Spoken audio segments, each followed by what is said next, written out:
If you don't believe in God, then government becomes your God. Yeah, so any pastor who opposes this is an idiot. When you come after my wife, that's what really ticks me off. They are cowards. Well, howdy, and welcome to the Mark Driscoll Show. I am your host, Pastor Landon Chase, joined by Mark Driscoll and Jay Feely today. If you don't know who Jay is, you are going to learn all about him because we are going to get into how the Republicans are fighting dirty against him. What is the dumpster fire of New York right now?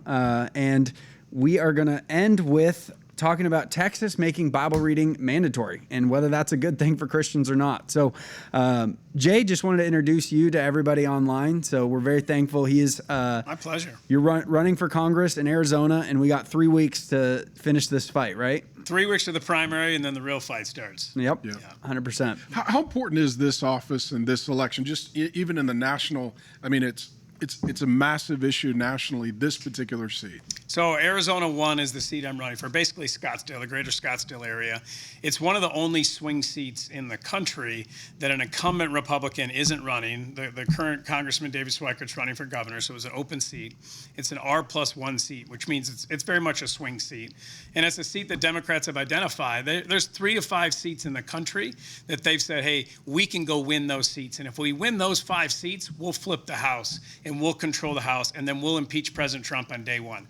That's how important that seat is. Yeah. You know, and it's why I'm excited about running it. It's why when the president reached out to me and said, Jay, I need you to run in this seat, and then Speaker Johnson did as well, I said, okay, we're going to do this. We're going to run in this seat, and we're going to make sure that we keep it a Republican seat and try to make sure we keep the House and allow this administration and the president to continue to do what they've been trying to do the last 2 years. So if the seat gets flipped, we've got 2 years of just gridlock, lawfare, impeachment trials, country grinds to a halt, and then we see what's next? Yeah, and you don't even have to try to assume what they're going to do because they've been very transparent and clear about what they're going to do. And you look at the 4 people on the Democrat side that I'm running against, all 4 in their last debate said on day 1, we'll impeach the president. They don't even want to and care about the evidence or whether they should be doing it. It's no, we will go and we will impeach him again because they just hate President Trump and they hate anything that he tries to do. It's funny when there's 80% issues and we know it's in the best interest of the country, but because President Trump is doing it, they're going to resist and they're going to push back against it. And you just know that if they get back in control and they control the presidency, the House, and the Senate, that they are going to give D.C. and Puerto Rico statehood, which would create 4 more Senate seats for Democrats. They will add Supreme Court justices and pack the Supreme Court. They'd like to add 4 more so that they can control the Supreme Court. They don't like the fact that they keep getting 6-3 rulings, against their ideology. They don't care about the constitutionality of it. They want control and they want their way. And so if they have to pack the Supreme Court, so be it. And they've said that's exactly what they want to do. They want to go to a system where the popular vote determines the president. They want to get rid of the Electoral College completely. And I think if you look at Virginia, it's a really good model because they ran Abigail Spanberger for governor as a moderate. As soon as she gets elected, fly all the way to the left and implement all these far left policies. And that's what you're going to see around the country. Yeah. So would you mind just giving us your background? Sounds like you played some football. You've done some cool things. You got a great family. You got saved somewhere on the way. So just love to introduce you as a man and as a Christian. Yeah, I grew up in Florida, graduated from a Jesuit high school there. So had a Catholic background, went to an all-boys Jesuit school. Went to play football at Michigan, and I was really going there to play football. School was an afterthought. I believed in God, and I grew up knowing about Jesus, but I wasn't committed to Jesus. I hadn't given my life to Christ. I really didn't even know what that meant until my freshman year in college. Got hurt, tore my quad, couldn't kick, and when you're a kicker and you can't kick, you're pretty much it's nothing. Important. You know, important. And so for 4 months, I tried to fill that void with everything. I was going out, I was partying, I was drinking, I was trying to find something to fill the void because sports was my support system. It was what I relied on. When my parents got divorced, it was all sports all the time. And then out at the biggest moment of my life, it was taken away. And I think God had to really get my attention by taking sports away. And I ended up sitting down in my dorm room with a guy named Bruce Dishnow, who, was an awesome man at Michigan who worked for Athletes in Action. And, he walked me through like what it meant to give your life to Christ. And that was the day that I did that. And I really didn't know the implications even of what I was doing, but I knew that I had a peace. Paul talks about that peace that transcends all understanding. And it was a peace I had never felt before. And I didn't know if I'd ever kick again.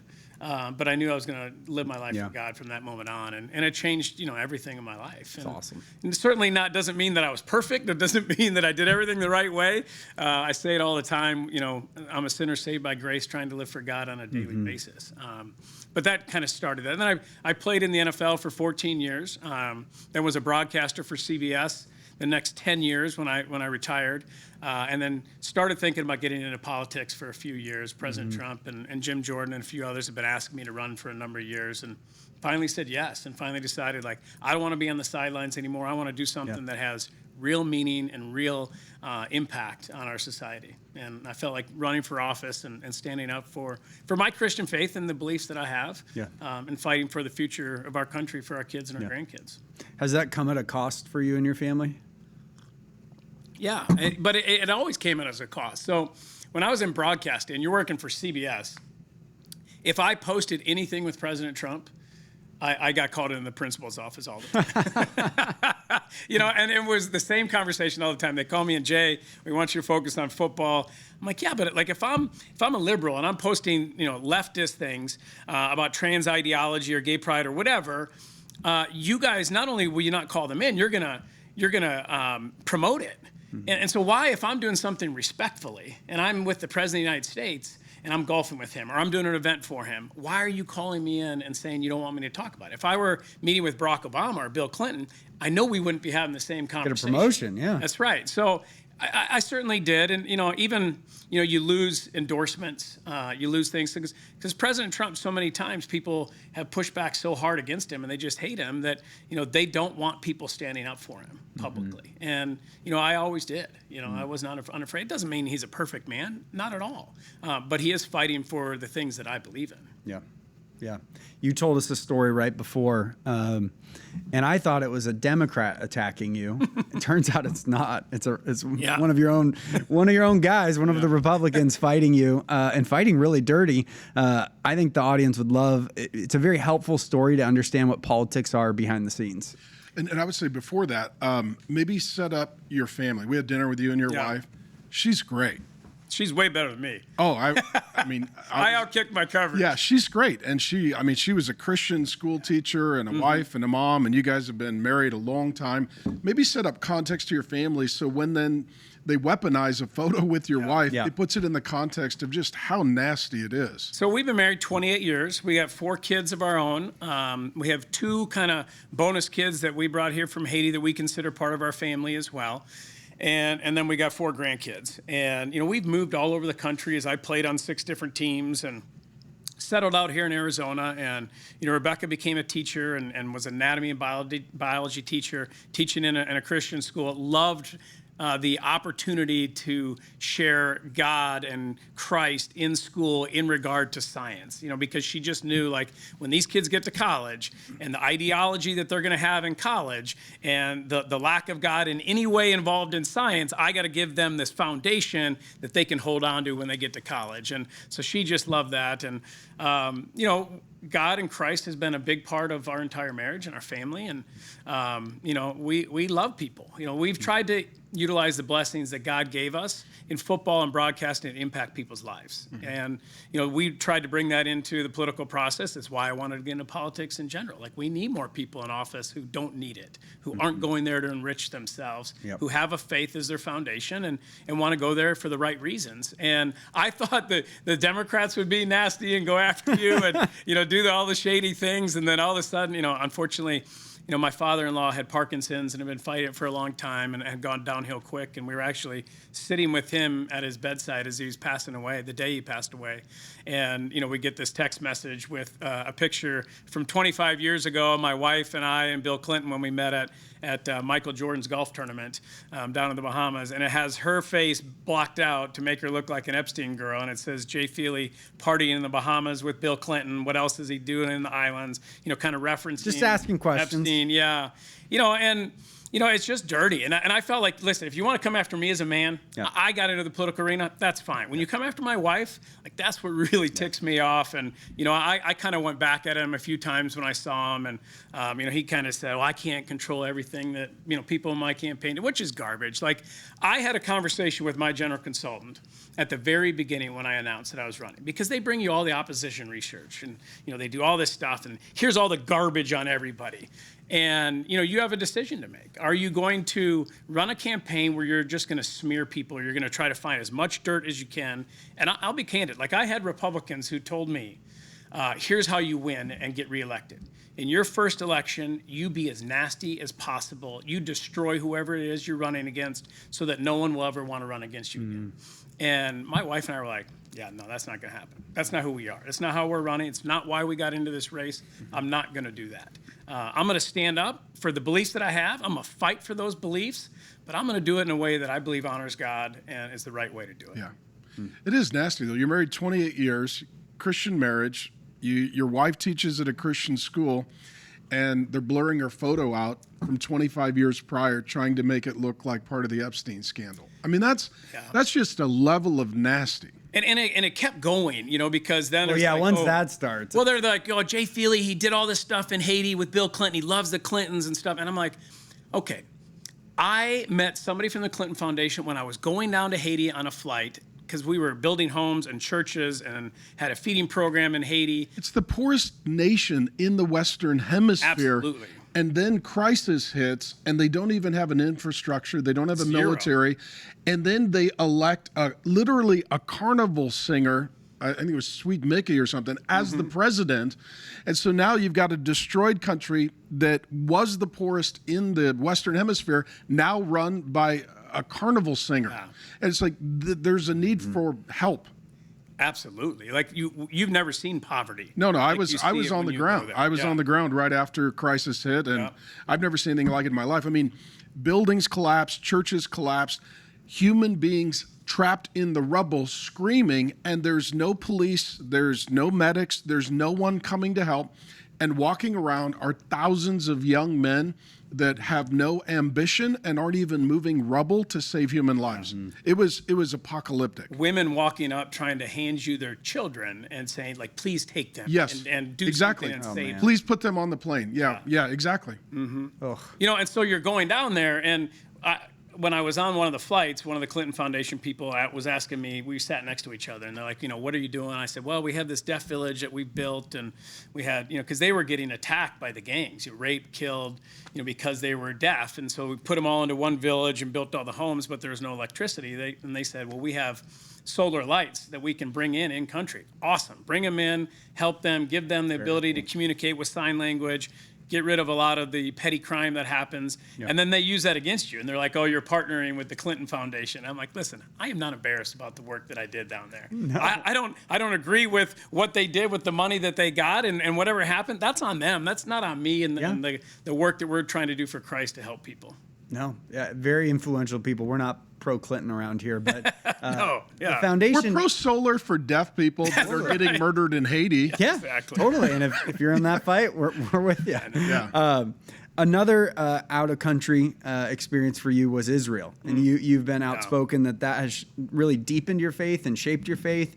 And Israel's a big topic right now with Gen Z and on both sides. On both sides. Yeah. On both sides. So maybe share a little bit. How did that shape your faith? What did you experience there? And then we'll get into maybe some hope for Gen Z. Yeah, I got an invite to go with some Christians to Israel and a group called Christians United for Israel. And I just said, I've always wanted to go there. I don't know a ton about the country itself. And, it's such a political hot button issue. This is way before I decided to get into politics. It was 4 months before the October 7th attack. And so I just said yes, and I went over. And we first went to Poland and went to Auschwitz, and you're just like, I couldn't even eat for a couple days, when you were there. I just had this, sick feeling in my stomach as you're walking around seeing it. But I honestly think like everybody should go see that, because when you go there and you see it firsthand, it changes the way you view history. And then we got on a flight. There was 100 Jewish refugees that were leaving Ukraine because of the war and flying to Israel, and we flew with them. And I sat down with this 86-year-old couple who lost their home in World War II when Germany invaded, and then lost their home again when Russia invaded. And you're just sitting there, you're thinking about like, gosh, I can't imagine if I were 86 and I'm losing my home a second time, and I'm having to leave my country with nothing and move to a country that I don't know anything about. How lucky we are here in this country. Yeah. And then when you walk around Israel and you go to the Gaza Strip and you go to the West Bank and you go up to the Syrian border and you see how small the country is, basically the size of like New Jersey. You could drive it in a couple hours, and you see how it's surrounded by these countries that want its destruction. And while I was there, bombs came in from Hezbollah and, were shot down. And you just see, and there was a suicide bomber who dug under and, detonated it. And you're like, this is what they live with on a daily basis. And, it changes. I was down at the Gaza Strip, and we were at this one village, and there was this big sniper wall that they built around the kids' playground, so that the kids could go out and play and not get shot, from Hamas shooting and trying to kill. And you're just like, it's unbelievable. That's what you're dealing with on a daily basis. And then you see October 7th happen. And one of the men that showed us around that village was killed in that attack. And, it changes the way that you view it. Now, you do have to understand, like with Israel, they are our greatest Middle East ally, and we should be supporting them. But at the same time, like, you're subservient to us. We are the big brother, you're the little brother, and you need to listen to what we say in that relationship. And, I think I was really glad to hear President Trump and Vice President Vance come out and just kind of reassert that a little bit. But I did a nice slap back trying to put him in his place. Yeah, but I love, some of the things I've listened to you and some of the things that you've talked about and others who are very clear about biblically, how we are to approach Israel and the people of Israel and the history of that. And, and I agree with that. I think we have to have that perspective when we look at that country. Yep. Guys, it's fiscal year end. And guess what? We need your support because this ministry is growing at a supernatural rate.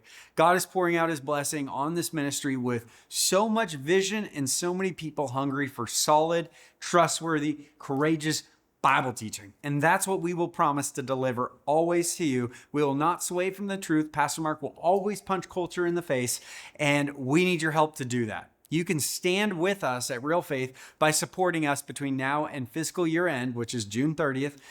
We have a generous donor that stepped up to match every dollar given between now and June 30th. Please help us maximize this match. Click the link below or text partner to 99383 or go to realfaith.com/partner. Thank you guys in advance. We could not do this without you. Pastor Mark, how do we pastor Gen Z through this Israel issue? So part of it is they are driven by the algorithm, and the algorithm is feeding them an anti-Israel narrative. And what makes it so difficult, particularly when you're dealing with like Hamas. So let's just, you mentioned the Gaza Strip. So the government in perpetuity is a terrorist organization. It just is. Imagine if there was no government in Mexico and instead literally the politicians were the cartel, which that actually could be what we're dealing with. Mm-hmm. But imagine you have a terrorist organization that is the government in perpetuity, and their founding documents say that their just cause is the elimination of all Jews and the state of Israel. Now, that's your neighbor. So imagine you own a house, and the next door neighbor, they're teaching their children that the express purpose of the existence of their family is to murder your family. Mm-hmm. And they live next door. Let me jump in. And then on the southern side of the Gaza Strip, you have Egypt, who built a massive wall and to make sure that the people of Hamas stay there and don't come into a fellow Muslim country. Yeah. And so within that, too, then what you have with Hamas, they are using civilian targets as human shield. And so they're putting their base of operations under schools and under hospitals. We know the tunnel system. So then when there is an attack, then it becomes a PR campaign. And it is, oh my gosh, they bombed a school. Oh my gosh, look what happened to the hospital. It's like, yeah. And underneath it are all the terrorists and their operatives and all of their technology and all of their armory. And so at the end of the day, it's like, these are some horrible people that do not value human life. And they consider anyone who dies in the cause, sort of a sacrifice to their God. And so you have people that are willing to sacrifice their own citizens for the cause. Mm-hmm. So then when Gen Z jumps on, they're like, oh, bad things happen. Yeah, I understand that. That's war. But this is war, and this is war in the 21st century when you're watching it online, and then everything gets clipped, and it gets weaponized, and it gets pushed by the algorithm. It's really the first war where we've been able to experience that, because in that kind of real time. Previously, it would be through the primary news outlets, and it would be, on the nightly news, but it would be like a 2 to 5 minute segment on the nightly news. And now it's just a constant doom loop even on social media. Miss Rachel, who's she teaches kids, kids like Indy's age. Yeah, she's supporting. And she pulls up clips and plays it for the little kids. Yeah. And it's like, my 2-year-old doesn't need to know about the war in the Middle East right now. And if he does, I'm going to teach him. It is interesting, though, because I have a 23-year-old son and then a son-in-law that's the similar age. And their algorithm and what they see is so different than mine. And when we have these conversations, I'm like, where are you getting that information from? But that's what's being fed to, our young generation. And we have to be clear about it. And I think in politics, so many people want to play both sides of the fence, and they don't want to just be honest about what they believe. And I feel like we need clarity. And people, I think voters want that. They may disagree with you on some things, but they want you to say what you believe and then stand behind what you say. And I think this issue is one of those issues. And, when you look at what's going on, like Bill Clinton even said it, like they had the opportunity to have a two-party state. Like they gave that to them, and they could have taken that land in the Gaza Strip. It could have been one of the most beautiful lands. It's right on the water. And instead of taking that and making something beautiful for a home and having basically a two-party state there, they took it and they created the worst conditions possible, used all the money to create weapons and tunnels and to create that infrastructure that you're talking about to try to destroy Israel. And I'll just make one last point. Like if the state of Israel, if they laid down their arms right now, there would be no Israel. They would destroy them. If Hamas in the Gaza Strip and then in the West Bank, if they laid down their arms, there would be peace. And that's the biggest thing that we need to make sure that we reinforce to the younger generation. That's good. Yeah. It's really good. One of the other really large issues right now is Planned Parenthood is potentially getting refunded. It's an organization of murder of babies, and we are very against that. Just curious where you stand on that, what that looks like for your race, and what you want to do about it. Yeah, I mean, it's a big part of the race. One of the ladies, Marlene Woods, on the Democrat side, has been endorsed by Planned Parenthood. She pushes that, is proud of that fact. They believe, 2 years ago when they were running, they said the number one issue in this district was the right to abortions. And in Scottsdale, Arizona. Yeah. There isn't a Planned Parenthood in Scottsdale, Arizona. This was going to say, so it is founded by Margaret Sanger, Malthusian eugenist, devout racist. She wanted to eliminate the less fit races. And so you can just pull up a map and look at where Planned Parenthood is. It's always in poorer communities and ethnic minority communities. We're in wealthy, white Scottsdale, Arizona. There is not a Planned Parenthood here because they don't want to kill those babies. So here's my thing. If you want to believe in that and you want to push that, that's your choice as an American. But it shouldn't be funded by the government. No. Right? Do it privately. Fund it. You have plenty of money. I mean, I got a church. You got George Soros who's put $110 million into the midterms alone right now. Fund it privately and do it. That's fine. That's your choice to do that if you want to do that, and it's allowed by law in your state, and it is a states' right issue. And Arizona ruled on that. Voted on that 2 years ago. Yeah, but don't you think that even like on that one? So on that one, the wording in Arizona was so misconstruing. It was so nefarious. Mark, I feel like my wife and I are pretty educated and smart. And when we get our ballots and we read through those initiatives, it's so hard to understand them. They are purposely conflated so that the average person has no idea what they're voting for. Mm-hmm. And you're sitting there and you're reading through all the words and you're trying to parse through it and you're trying to understand it. It's amazing how we use these ballot initiatives and we totally make them so that the average person has no idea what they're actually voting for. 100%. 100%. And I think that's a big thing that we've been talking about, just Gen Z, just getting fed up with the system, getting fed up with how it's all working. And a recent 2025 study came out that 62% of 18 to 29-year-olds view socialism favorably. And actually a topic you wanted to bring up was what just happened with the New York primaries. And it was a sweep for Madami, Democratic Socialists of America. Mm-hmm. Yeah, they voted in the beast, the false prophet, and the Antichrist. I mean, it was 3 new candidates. It's wild. So I'm just going to tee this one up for you guys. Well, they will be in Congress now because it's 3 safe seats. They beat 2 incumbents too, one of which was the head of the Hispanic caucus, and Dan Goldman was a Jewish congressman that had a great name ID and a lot of power, and they were able to beat him. Now I'll go through and I'd love to hear your perspective on this as well, but only 17% of the electorate voted. So you have a very small percentage of people who voted in the midterms. And you have a very engaged group that believe in socialism, that Muslims vote at like a 90% rate. Yep. They have a very high rate of being engaged. They talk about it often. They will talk about it, in their houses of worship, why it's so important. It's part of who they are. And they want to effectuate change. And for me, when you look at Christians, 40 million Christians don't vote. And it's asinine. Going back to Ronald Reagan, every presidential election has been decided by less than 10 million votes.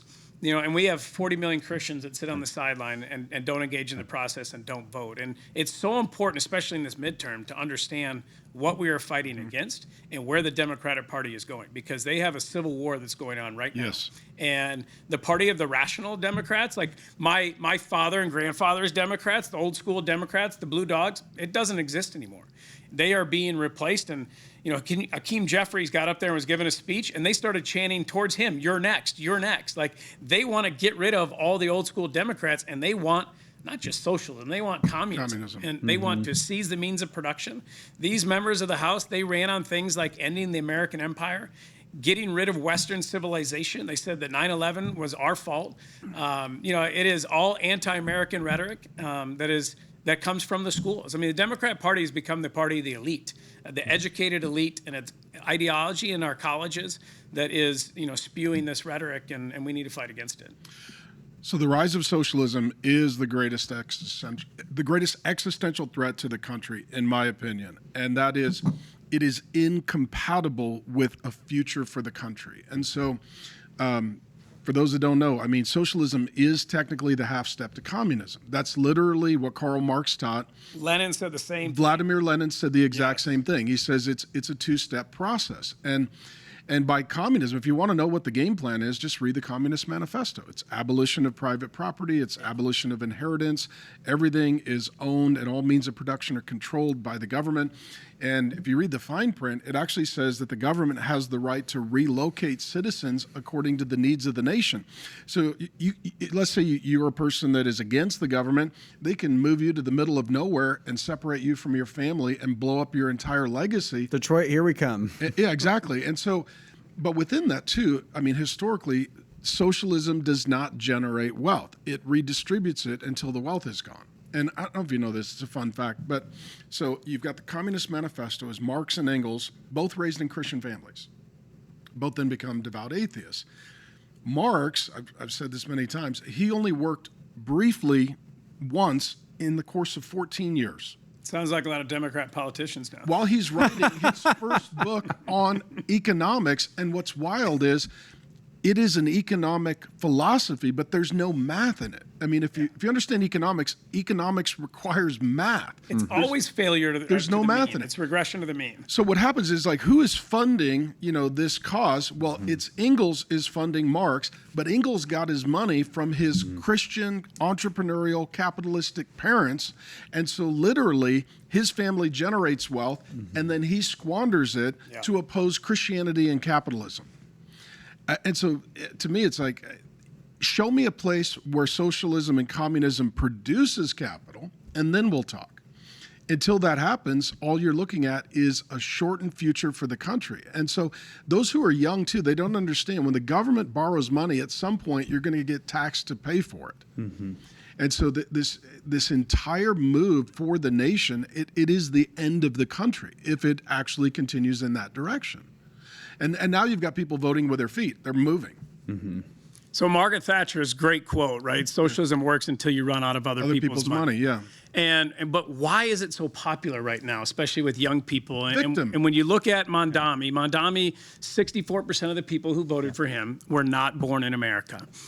The young population voted overwhelmingly for Mondami. And I think, Charlie Kirk talked about it a lot. Mm-hmm. He said, if you don't own anything, if you don't have ownership, if you don't own a home, then you're not vested in anything. Right.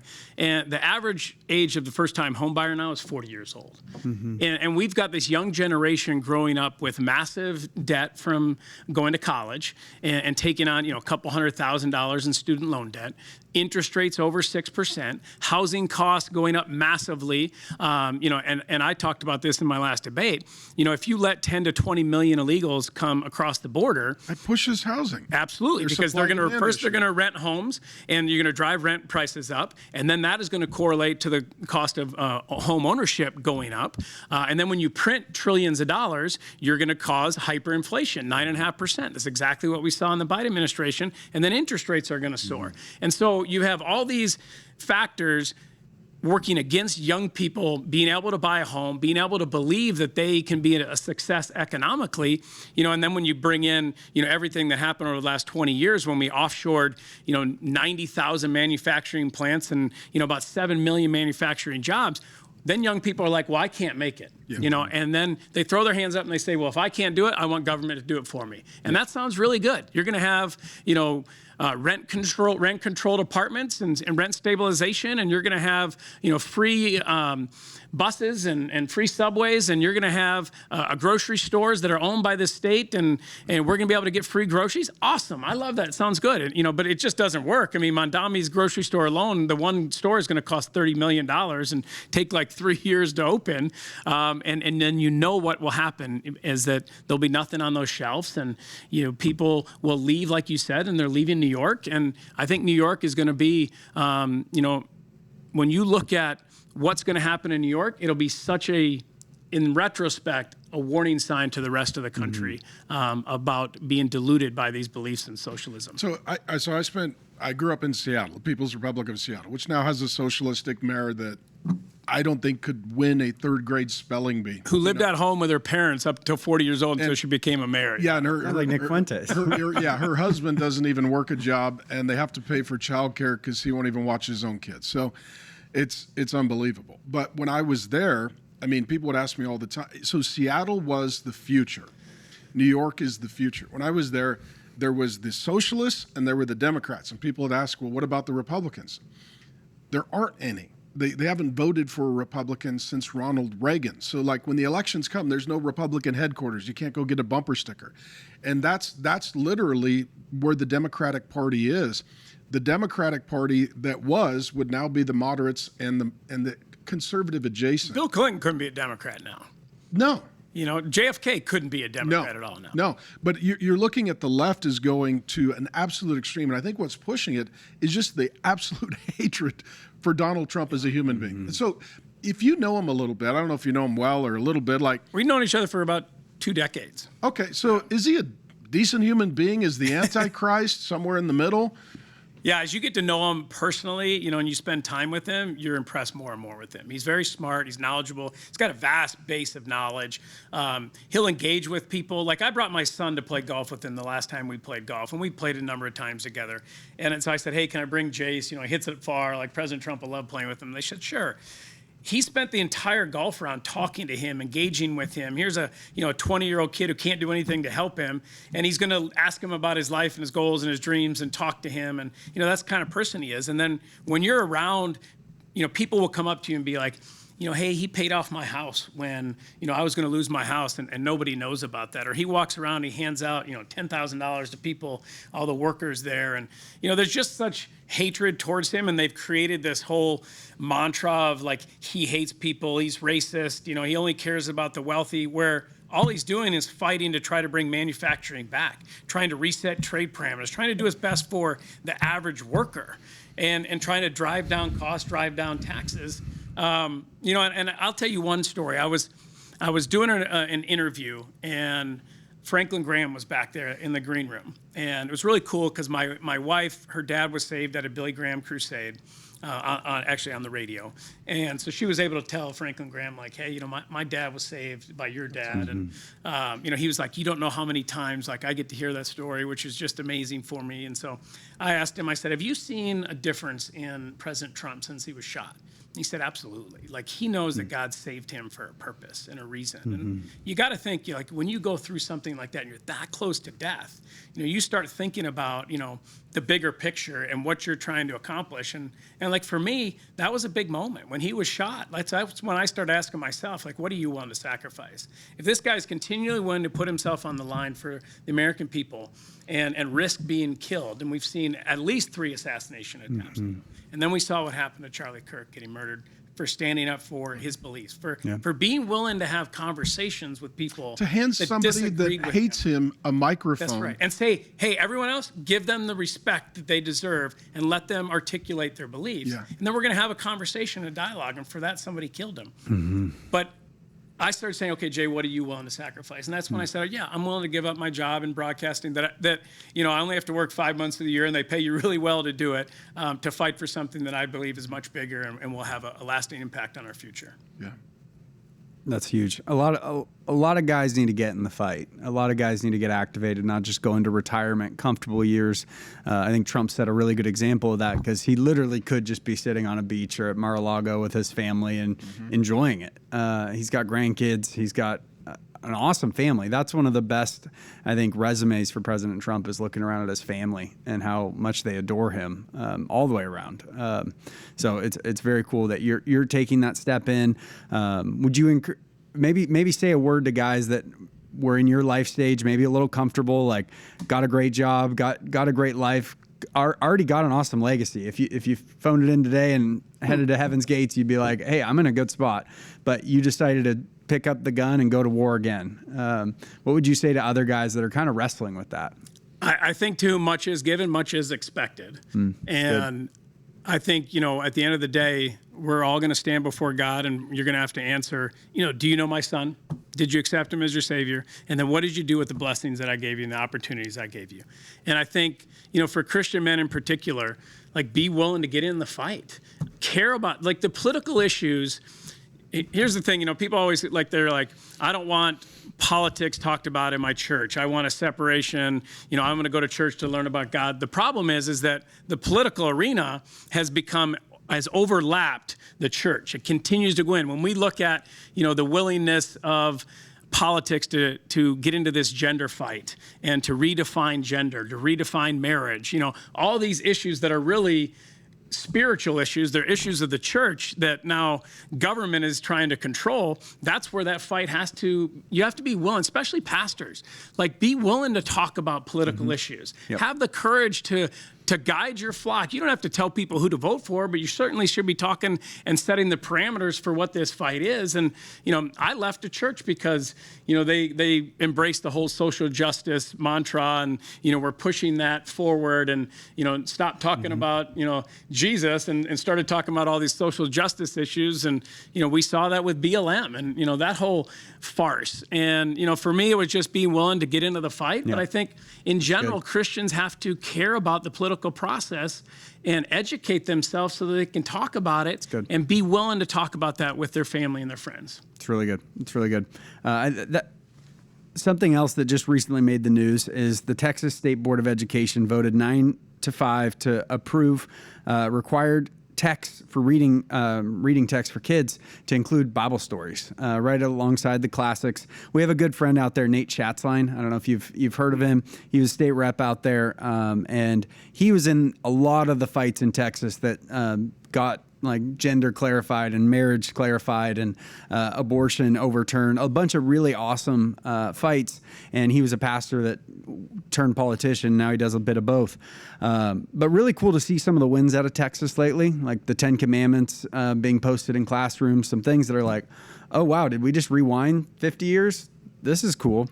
But there's a lot of controversy in the Christian space right now about the Bible being required text for kids. There's a lot of pastors against this because they're like, the state shouldn't be mandating that, and what if it's like an LGBTQ teacher that's teaching the Bible, and it's something that people are looking for some clarity on. Is this a good thing or is this a bad thing? Are we heading in a good direction?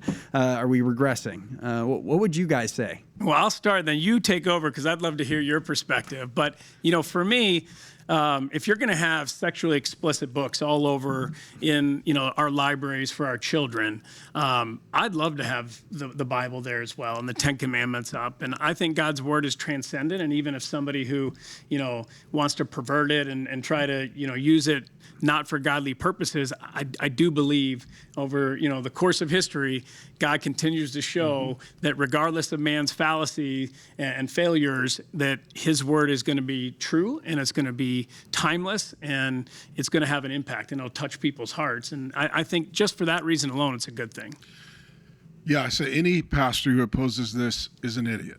Yeah, they're an idiot. And, totally. They are a coward. And at the end of the day, the Word of God comes with an authority and a power through the Holy Spirit. For those of us who know God, we know this, that it doesn't matter what building it's in or who is teaching it. If the Holy Spirit decides to activate it, it changes lives. And so this is very personal for me. So I was Jack Catholic, didn't know the Bible, didn't know the Lord.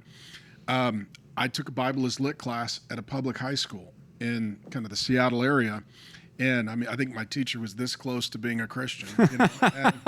But it forced me to actually read some of the Bible for myself. And then now it's not about the teacher and it's not about the building. It's about the individual with the scriptures. It's here you are. You're like, okay, now this gives the Holy Spirit an opportunity.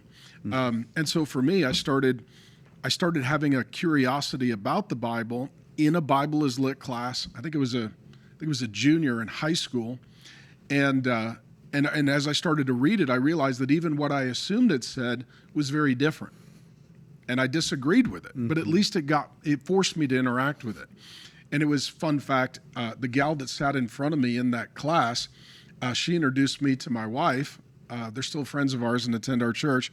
And then Grace, that girl, was a preacher's daughter, bought me my own Bible, and I got saved reading it. And married that girl and have been teaching through books of the Bible. This is my 31st year. Awesome. But where did it all start? It started in a Bible is lit class at a public high school. It was not a great school, not at all. It was a horrible school. But it forced me to deal with the scriptures for myself, and that was the beginning. And so, yes, ultimately you want somebody to be under a Bible teaching pastor that loves the Lord and has the Holy Spirit.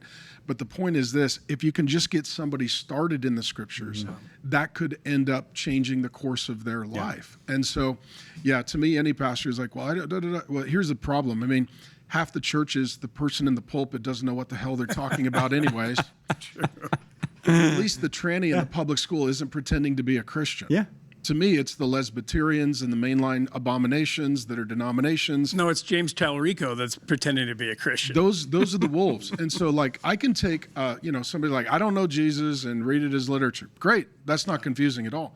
It's like, I'm a homo for Christ. Like, that's a problem because now you're a false teacher and you're claiming to teach the scriptures and you're confusing people. So I actually have no problem with non-Christians handing out Bibles.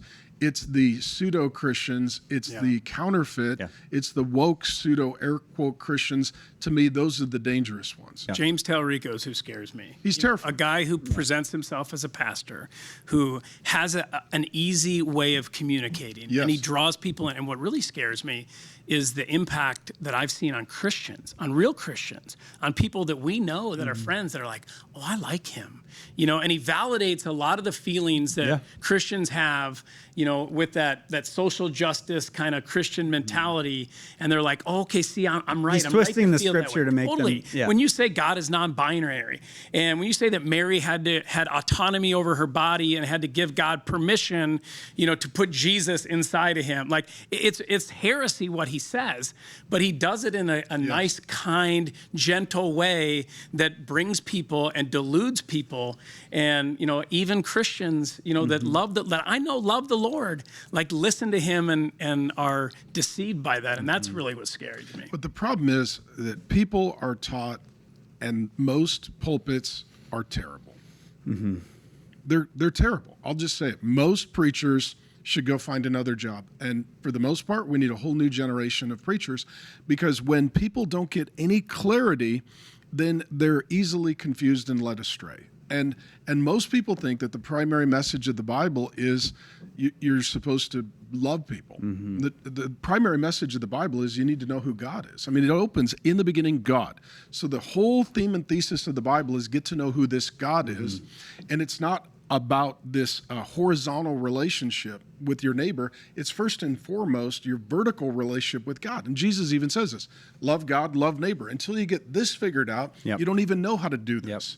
And so I get so furious because people rise to the level of their instruction.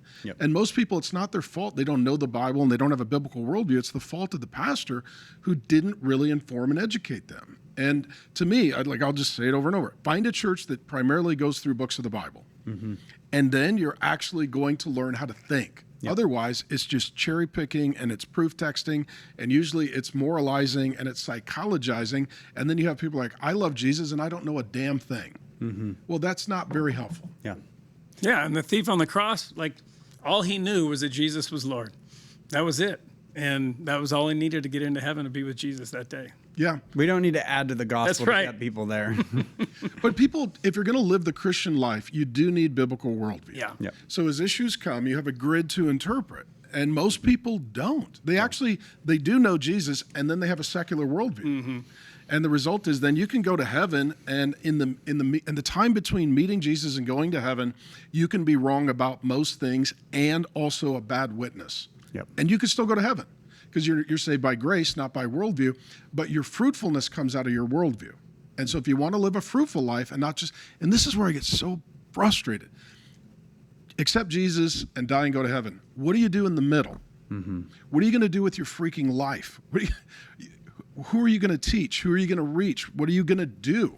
What legacy are you going to leave? And it's not just about dying and going to heaven. It's about making a difference in your life before you stand before him. And without training, teaching, biblical worldview, you're no help whatsoever. You're part of the problem. You're one of these third-way Christians that nuances and avoids conflict and opts out of the political process and just thinks if you don't get in trouble, then you're a good Christian. And it's like, well, then those who hate our God are going to fill the vacuum. It was interesting, Pastor Mark. You were just at an event last week, and it got featured in the New York Times, and it actually wasn't that bad. It wasn't that bad. Yeah, it was like... And it was exactly the kind of event that I think is answering the thing that you're frustrated at. It's very helpful for people. It was some of the best pastors in the country coming together to help men with that cultural context and how to get activated, how to do something. What was your perspective? Should a guy tune in for that? I can tell him how to do that. Yeah, so it was called Freedom Continent. And so it was in a town called George and a state called Washington. So we're in George, Washington for the 250th birthday of the country. And we had, I think, just shy of 5,000 men come out to middle of nowhere over Father's Day weekend. And it was kind of presenting the case for Christian statesmanship.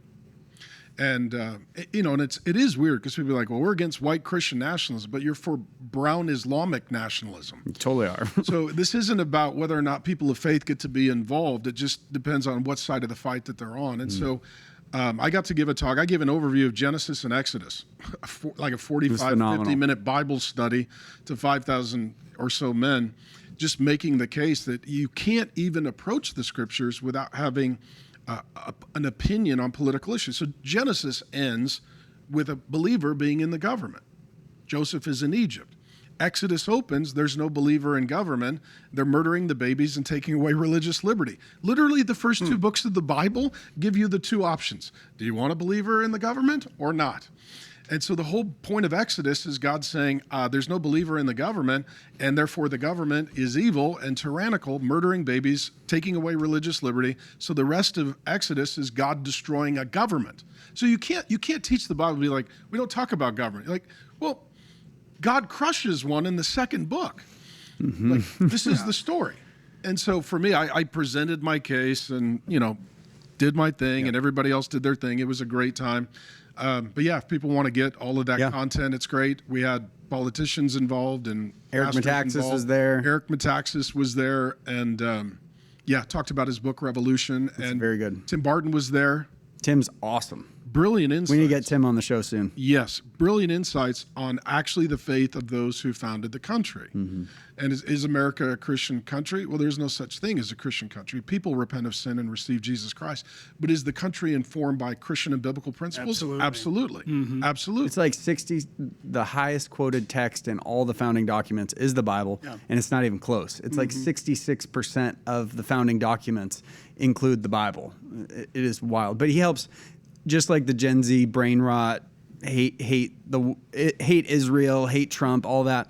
The same thing's going for our nation, where they're trying to really put in this toxic narrative that we were founded on this pagan, horrible nation. No, actually, it was majority Christians, and the history's been rewritten. So Tim Barton's a great guy. He has a new book out. If you guys want to get that conference, and there's exclusive podcasts, there's some books involved, there's all the talks, an entire experience really for you and your family. If you want to watch this with your son, I would take a couple months and watch one a week and just sit down with my son and have discussions, because you really want to educate this next generation and not just let the algorithm do it. If you text freedom to 99383, that's freedom to 99383, we'll get that in your guys' hands.